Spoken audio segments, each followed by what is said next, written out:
Du Real Madrid ce soir face à Villarreal, le Real Madrid qui retrouve la victoire après sa défaite ridicule face au LOSC 1-0 où le Real avait été complètement inoffensif.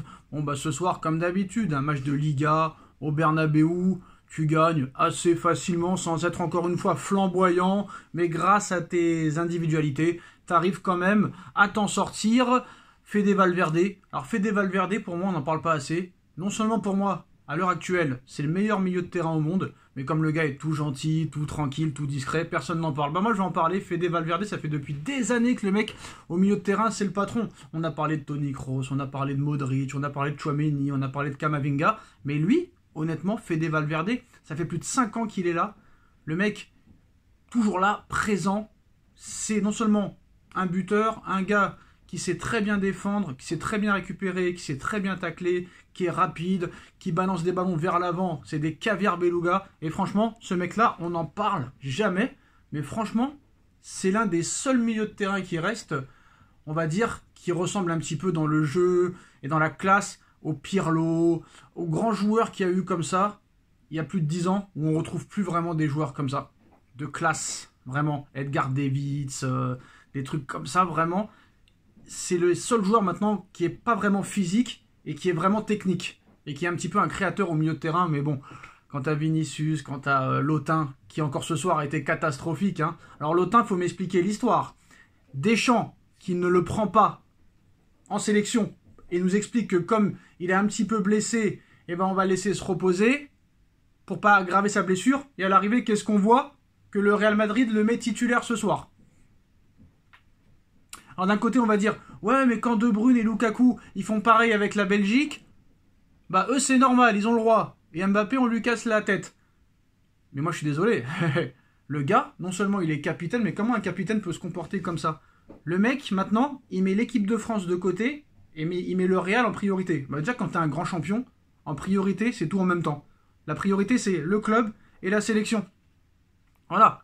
Tu fais le beau, tu veux marquer à tous les matchs, tu veux gagner tous les matchs, mais à l'arrivée, tu vas pas en équipe de France.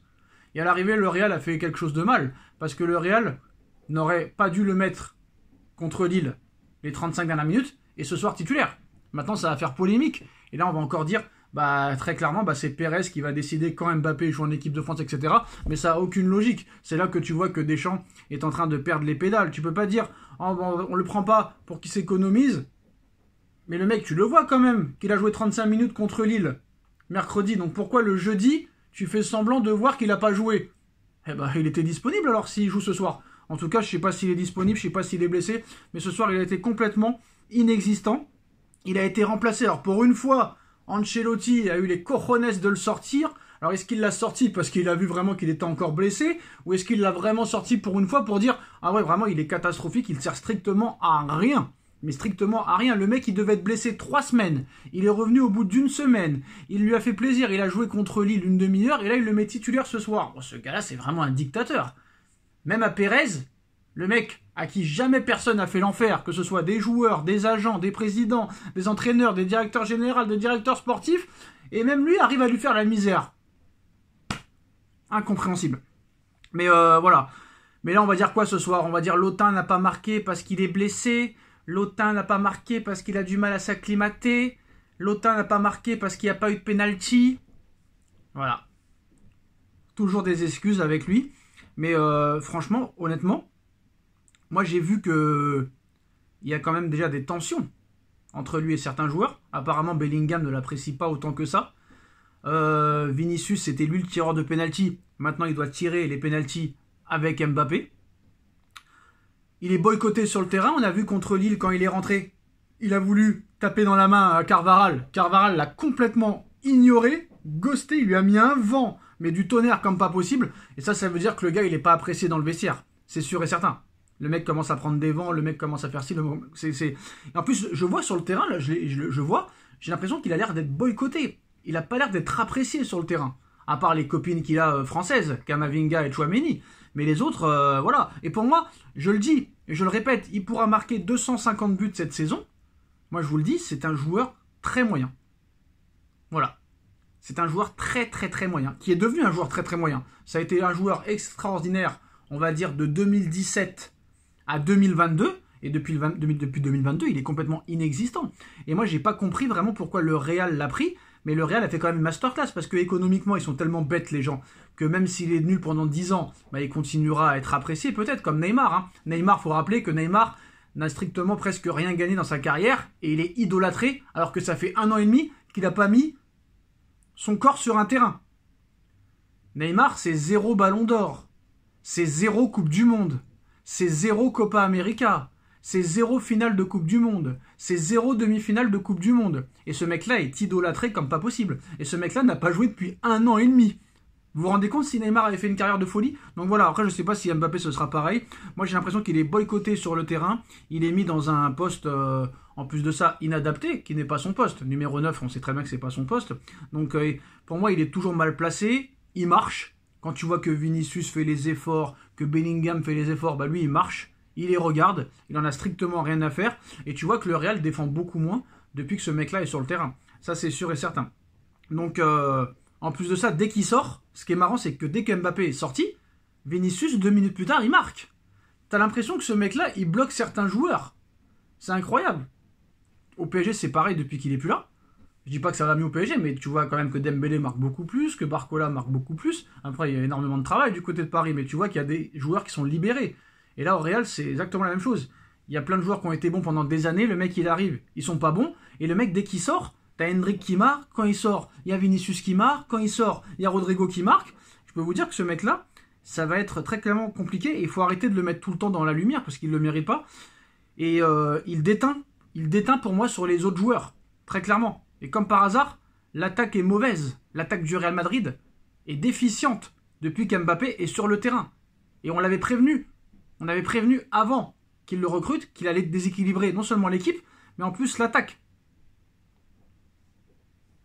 Tu vas pas apprendre la vie à Vinicius quand même qui a gagné 2 Ligues des Champions et toi 0. Donc voilà.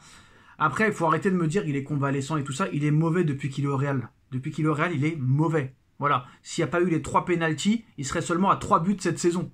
Donc à un moment donné, il faut être conscient de la chose. Voilà. Moi j'ai l'impression très clairement... J'irai peut-être pas jusque-là, mais que tu vas te retrouver avec le remake de Eden Hazard quand il a signé en 2019, très clairement. Donc voilà.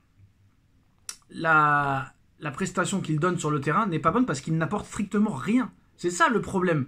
Encore t'apporterais, tu ne marques pas, mais tu apportes quelque chose. Là, tu peux dire, bon, le gars, tu vois, il crée des espaces, il crée du danger, il a des occasions, il donne des caviars à Vinicius, à Rodrigo, à Hendrick, à Bellingham, etc. Mais le mec ne sert strictement à rien. C'est un poteau. C'est le poteau de Koh-Lanta. Il ne sert strictement à rien. Normalement, en plus de ça, un poteau, tu peux te reposer dessus. Mais lui, tu peux pas te reposer dessus. Parce que c'est un poteau qui est mal calé. Donc ça sert à rien, il sert strictement à rien. Et tu vois que Vinicius, il a pas envie de lui faire de passe. Lui, il a pas envie de faire de passe à Vinicius. C'est comme si c'était un nouveau que t'as pas envie d'intégrer. Sauf que lui, il en a rien à faire, Mbappé, d'être nouveau ou pas nouveau. Et pour moi, ça marchera pas. Très clairement, pour moi, ça marchera pas. Et on voit quand même que depuis qu'il est sorti, les 20 dernières minutes du Real ont été plutôt bonnes, alors que les 70 premières ont été complètement, très clairement, ternes en occasion. Donc voilà... Pour moi, ce gars-là, il va être un handicap. Et en plus de ça, apparemment, il a la plus mauvaise note de ce soir. Donc, voilà. Mais quand même, ce soir, moi, je trouve que Fede Valverde a été quand même exceptionnel. Et vraiment, Fede Valverde, on n'en parle pas assez, mais franchement, incroyable. Donc, voilà. Lotin, encore une fois, mauvaise soirée pour lui. Très mauvaise prestation de Lotin. Et il va y avoir encore des histoires, des polémiques, là, vu qu'il était titulaire ce soir, mais qu'il n'ira pas en équipe de France. Donc, ce mec-là est en train vraiment de dicter sa loi à tout le monde. Et on dirait que ces mecs, tout le monde a peur de lui, que ce soit le Pérez, que ce soit Deschamps, que ce soit les joueurs. Qu'est-ce qu'il a de spécial ce joueur? Est-ce que dans son clan, il y a un mec voyou qui a le calibre dans le bras, dans la poche? Ça, on le saura jamais, mais en tout cas, victoire 2-0 du Real Madrid. Mbappé a fait une prestation catastrophique, sortie à la 70e minute de jeu. Dites-moi en commentaire ce que vous en pensez, on like, on partage, on commente, et on se retrouve très vite pour une nouvelle vidéo. Tchuss.